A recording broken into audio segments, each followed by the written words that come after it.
একজন দর্শক ভিডিওতে কমেন্ট করে জানতে চেয়েছে ওনার ঘাস চাষ করার মোটেও জায়গা নেই, তাহলে কি ঘাস ছাড়াই ছাগল পালন করা সম্ভব? কোন কোন পদ্ধতিতে কোন কোন ফিড খাইয়ে ঘাস ছাড়াই ছাগল পালন করা যায় সেই সম্পূর্ণ বিষয়টা আলোচনা করব আমি আজকের এই ভিডিওটির মধ্যে।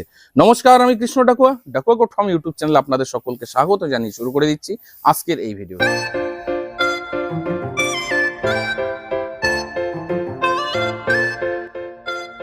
অবশ্যই বন্ধুরা, সবুজ ঘাস ছাড়াও কিন্তু ছাগল পালন সম্ভব, তবে সঠিক পদ্ধতি এবং সবুজ ঘাসের বিকল্প হিসাবে যদি আমরা সঠিক খাদ্য ছাগলকে খাওয়াতে পারি। সবুজ ঘাস ছাড়া ছাগল পালন করতে গেলে খরচাটা একটু বেশিই হবে। আর সবার প্রথমে যে খাদ্যটি আপনারা তৈরি করবেন, যেটাকে TMR বলা হয়, টোটাল মিক্সড রেশন। এই যে মিশ্র খাবার বা TMR যেটা আছে, এর মধ্যে খাদ্যের যতগুলো পোষক তত্ত্বের প্রয়োজন সবগুলো কিন্তু আপনাকে মিক্সচার করতে হবে।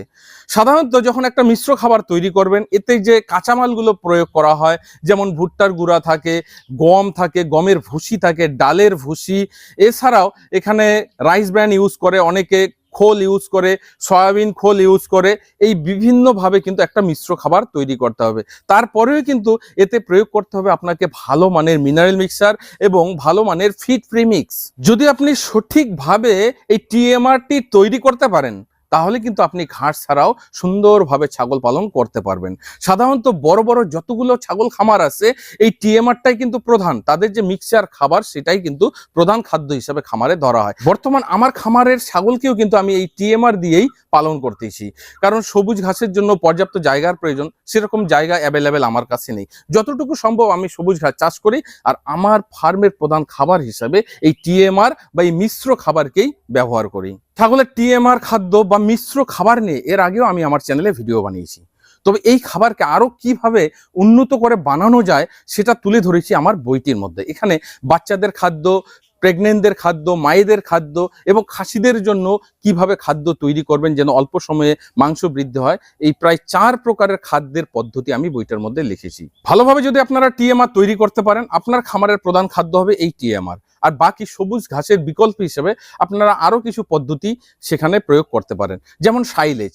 সাইলেজ নিয়ে আমার চ্যানেলে অনেক ভিডিও দেওয়া আছে কিভাবে সাইলেজ বানাতে হয়, তো সেইভাবে আপনারা বছরে একবার সারা বছরের জন্য সাইলেজ তৈরি করে রাখতে পারেন। এছাড়াও কিছু শুকনো খাবার আগের থেকেই জোগাড় করে রাখতে পারেন। এ নিয়েও কিন্তু আমার চ্যানেলে বহু ভিডিও আছে, যেমন সর্ষের খোসা, বিভিন্ন রকমের ডালের গাছ, যেমন ডালের খোসা বা গাজরের পাতা, এরকম অনেক কিছু শুকনো খাবার আছে যেগুলো আপনারা সহজেই সংরক্ষণ করে রাখতে পারবেন, সারা বছর ছাগলকে খাওয়াতে পারবেন।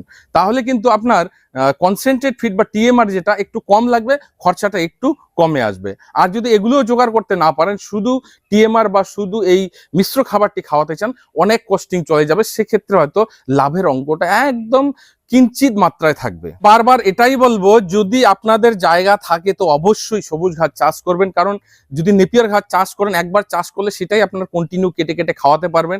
আর সেক্ষেত্রে যদি অল্প মাত্রায় দানা খাবার দেন, তাহলে আপনার খামারটি সুন্দরভাবে পরিচালনা করতে পারবেন।